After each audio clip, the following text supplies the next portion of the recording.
Trésor, mémoire de radio, présente. 13 mémoire de radio, presente. 13 mémoire de radio, presente. 13 mémoire de radio, presente.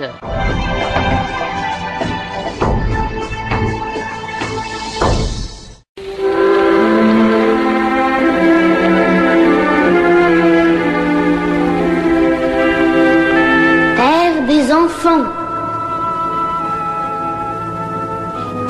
enfants. Terre des enfants, de Marianne Oswald et Jacques Borel, avec Chanty, Régine Chantal, Michel, Michel Dumur, Geneviève, Geneviève Druon, Marianne, Marianne Oswald et ami Pierre, Pierre Olivier. Mise en onde, Christiane Mallarmé.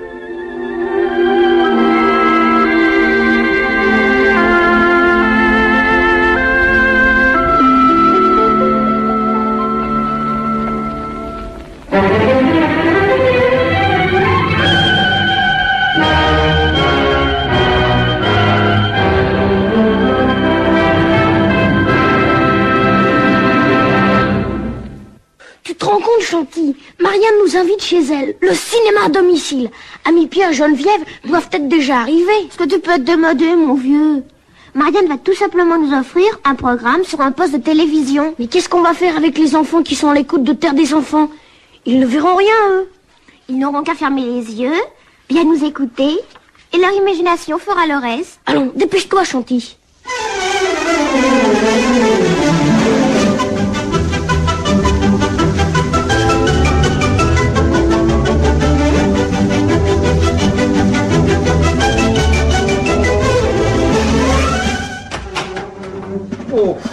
Oh là là, c'est lourd. Oh, attention. Oh, j'en peux plus. Ah, je suis à bout de souffle, Marianne. Tu te rends compte? Transporter ce poste de télévision jusqu'ici, c'est lourd. Tu aurais bien pu le faire porter par quelqu'un. Oh, mais tu es vraiment un ange, ami Pierre. Mais fais-en vite, le rapproche. Tiens, branche-le ici, là, près de la fenêtre. Voici les enfants qui sonnent. Je vais leur ouvrir. Merci, Geneviève.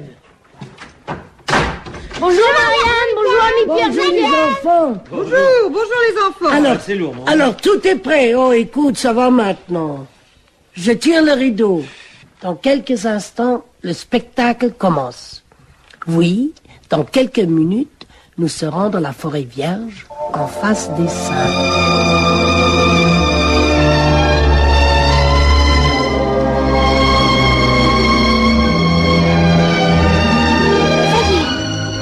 J'arrive.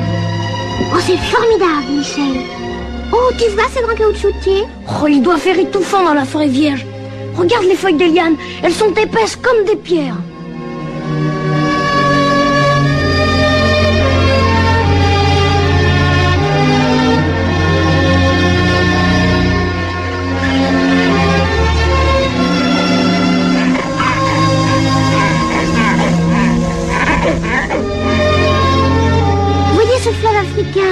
Ce nom est boueuse.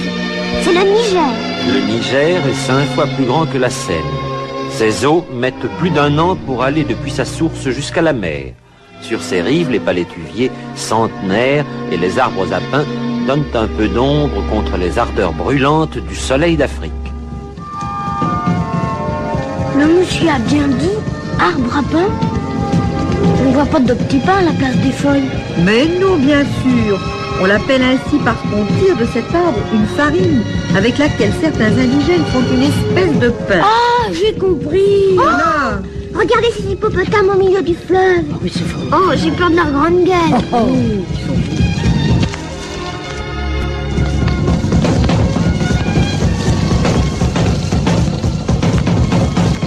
Nous voici maintenant en pleine forêt de Haute-Guinée, sur les rives du Niger. Cette région est bien le paradis des singes. Mais on ne voit aucun singe. Les arbres ont l'air vides. Tu ne vois rien dissimuler derrière les feuillages? Mais si, il y en a des centaines. Ah. Regardez les milliers d'yeux qui nous guettent. Oh, c'est formidable. Regarde Michel, celui-là, comme il saute. Il va manquer la branche. Ça y est. Ah non, il s'est rattrapé. Nous sommes au milieu d'une importante peuplade de babouins. Ces animaux ne sont pas farouches. Ils passent leur vie à sauter dans les arbres. Ils se disputent. On dirait des commères qui caquettent.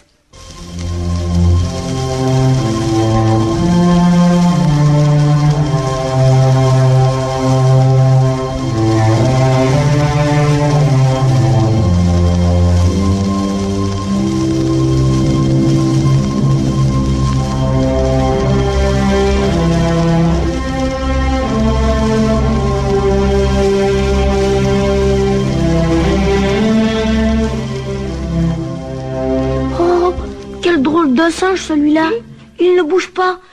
Il regarde partout de gauche à droite, de droite à gauche. Celui que vous voyez en ce moment est un guetteur. Il surveille les lieux et si jamais il aperçoit une panthère, un homme ou encore un crocodile, il pousse un cri pour prévenir ses camarades. En moins d'une minute, tout le monde aura disparu.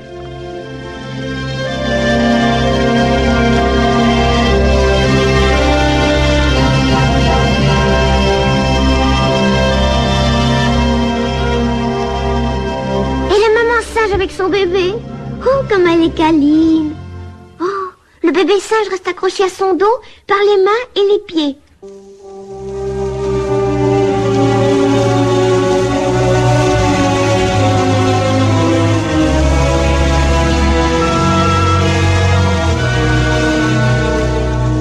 Mais quittons maintenant ces singes charmants et bruyants, les babouins, cynocéphales qui vivent en grandes troupes dans la forêt, pour nous avancer plus profondément au milieu des arbres, à la recherche de singes plus évolués, plus proches de l'homme.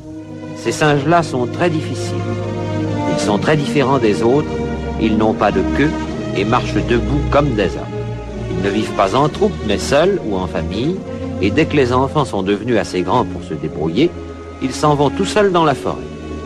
Ah, nous avons la chance de tomber sur le berceau, si on peut dire, d'un orang-outan. La mère a laissé son petit. Regardez-le. Il dort parce qu'il a trop mangé. Son ventre est tout gonflé. Oh, comme il est drôle celui-là. On dirait un vieux petit monsieur avec un gros ventre. Comme tu le vois, il a la figure complètement nue, comme un homme. Et son corps est couvert de poils rouges. Un rouge carotte comme mon cousin Jean-Pierre. L'orang-outan a un tout autre caractère que les singes que nous avons vus avant lui. Il est triste, renfermé et souvent bizarre. Oh, regarde Marianne. Il s'est réveillé le petit singe. Il regarde partout autour de lui. Comme il a l'air malheureux.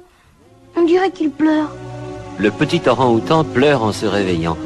Il s'est aperçu de l'absence de sa mère. Mais quittons cet enfant singe qui se croit abandonné et laissons-le retrouver sa mère. On dirait qu'on s'enfonce de plus en plus dans la forêt. Nous voici arrivés au cœur même de la forêt. Les arbres sont de plus en plus serrés, l'ombre devient de plus en plus épaisse. Ici se cachent les colosses timides, ces géants peureux, les gorilles.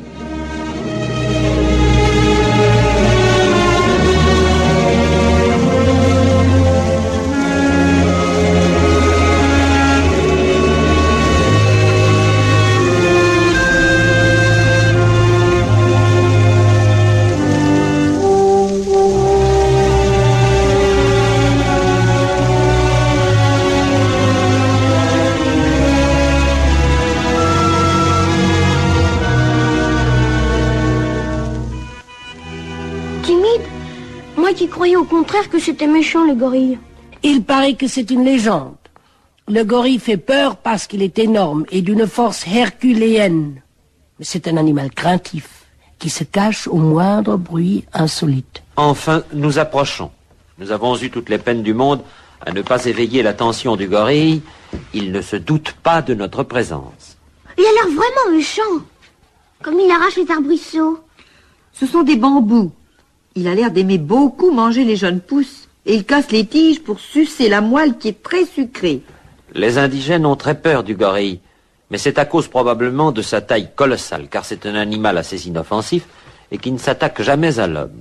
Seulement, quand il est attaqué, il se défend. Et comme sa force est prodigieuse, gare à celui qui lui veut du mal.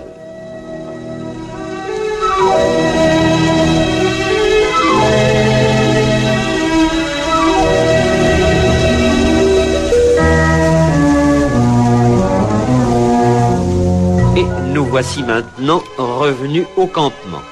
Nous allons y retrouver le singe le plus près de l'homme, non seulement par son aspect physique, mais aussi par sa curiosité et par son langage. Son langage? Un singe qui parle? Imitation de l'homme. Le chimpanzé s'entend bien avec lui. Et il est possible de le dresser. On peut par exemple élever un petit chimpanzé comme un enfant. Et les progrès de son intelligence sont si rapides qu'avant d'avoir 4 ans, il est toujours en avance sur l'enfant qu'on a élevé en même temps que lui.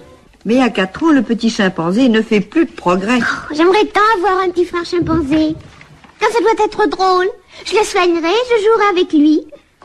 Ah, je ne crois pas que ta maman aimerait beaucoup ça. Elle, avoir un fils chimpanzé. Oh, ils ne sont vraiment pas jolis. Ils ont de grands poils noirs, de drôles de cheveux avec une raie au milieu, un tout petit nez, une grande bouche, et puis ils sont aidés comme une vieille pomme de renette. Oh, ça c'est vrai. S'ils sont intelligents, ils sont pas beaux. Bien des explorateurs ont élevé des chimpanzés. Voyez celui-là par exemple. Habillé en cuisinier, il apporte les plats à table, il s'assied sur une chaise à côté de son maître avec sa serviette autour du cou, et il mange dans son assiette. Oh, comme il est drôle, il mange comme un bébé. Seulement, pas question de le faire manger avec une fourchette et un couteau. Tu as vu, quand son maître lui a donné une fourchette, il l'a jetée par terre. Le chimpanzé sait rire aux éclats tout comme un enfant. Mais il sait aussi pleurer. Voyez les grosses larmes qui coulent sur ses joues. Son maître vient de le gronder parce qu'il a renversé son assiette.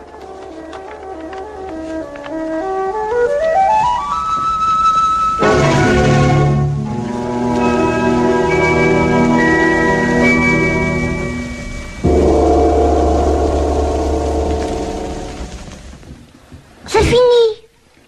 On va ouvrir les rideaux. Oh, c'est déjà terminé. Comme c'est dommage. J'aurais pu encore rester là des heures entières à regarder les singes. Il n'y a plus rien à voir maintenant, Marianne, sur ton poste. Oh, un singe! Un vrai singe! Oui, un vrai singe. C'est un explorateur qui vient de me l'apporter d'Afrique. J'espère qu'il va pouvoir supporter le climat et vivre en bonne compagnie avec moi. Oh, j'espère. Mais il y aura certainement des dégâts. Il s'était caché derrière le rideau.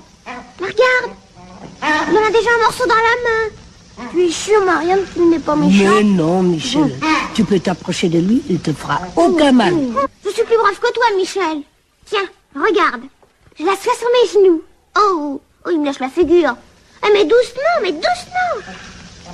Mais qu'est-ce qu'il a à me tripoter les cheveux comme ça? Mais il cherche s'il y a des poux. Oh, quelle horreur. Je n'ai pas de poux. Allons, monsieur le singe, assez.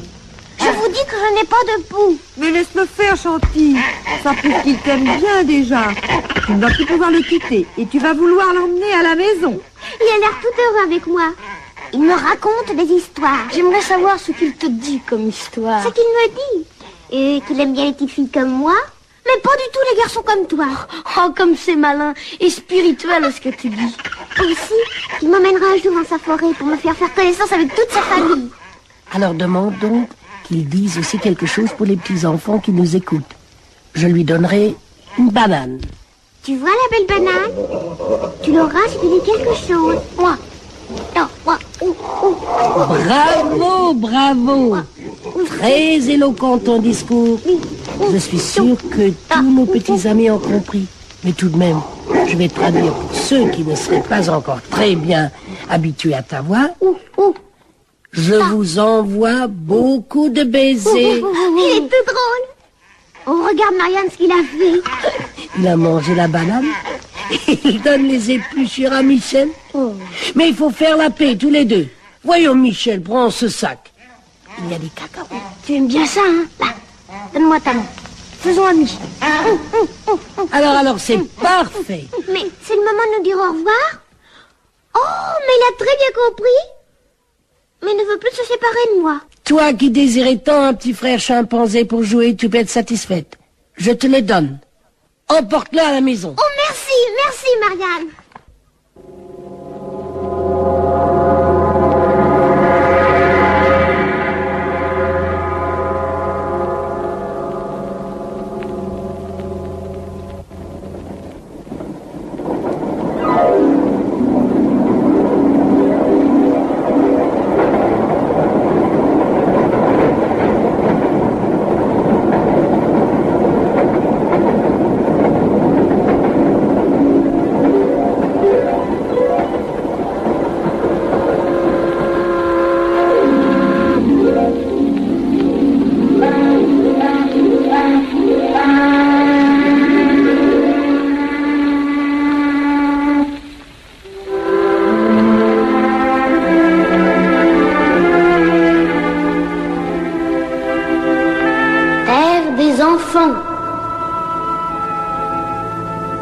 Terre des enfants. C'était Terre des enfants de Marianne Oswald et Jacques Borel, avec Chanty, Régine Chantal, Michel, Michel Dumur, Geneviève, Geneviève Druon, Marianne, Marianne Oswald et Ami Pierre, Pierre Olivier. Mise en onde, Christiane Mallarmé. C'est une production de Marianne Oswald.